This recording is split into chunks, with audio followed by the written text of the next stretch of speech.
Russia నుంచి discount పై చమురు కొనుగోలు చేస్తూ ఉక్రెయిన్ పై యుద్ధానికి ఆజ్యం పోస్తున్నారని ఆరోపిస్తూ గత ఏడాది అమెరికా అధ్యక్షుడు డొనాల్డ్ ట్రంప్ భారత్ పై 50% సుంకాల మోత మోగించారు. ఇందులో 25% ప్రత్యక్ష సుంకాలు కాగా మరో 25% జరిమానా సుంకాలు. వీటిని తగ్గించాలంటూ భారత్ ఎన్నిసార్లు మొత్తుకున్నా ట్రంప్ కరుణించలేదు. పైగా భారత ప్రధాని మోడీ తనతో నేరుగా దీనిపై మాట్లాడలేదని, తన ఫోన్ లిఫ్ట్ చేయట్లేదని ట్రంప్ సన్నాయి నొక్కులు నొక్కుతొచ్చారు.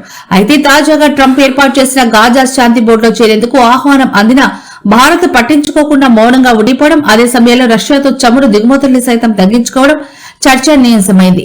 ఈ రెండు అంశాలు ట్రంప్ ను ఆలోచనలకి నెట్టాయి. అలాగే భారత్ తో వాణిజ్య ఒప్పందం కూడా చాలా కాలంగా ప్రయత్నిస్తున్నా ముందుకు సాగడం లేదు. దీంతో ట్రంప్ ఇప్పుడు కీలక నిర్ణయం తీసుకునేందుకు సిద్దమవుతున్నారు. భారత్ పై గత ఏడాది విధించిన 50% పన్నుల్లో సగానికి సగం తగ్గించాలని ట్రంప్ భావిస్తున్నట్లు యుఎస్ ట్రెజరీ సెక్రటరీ స్కాట్ బ్రెన్సెస్ వెల్లడించారు. భారత్ పై మా 25% సుంకం భారీ విజయాన్ని సాధించింది. రష్యా చమురులో భారత్ కొనుగోళ్లు కుప్పకూలాయి.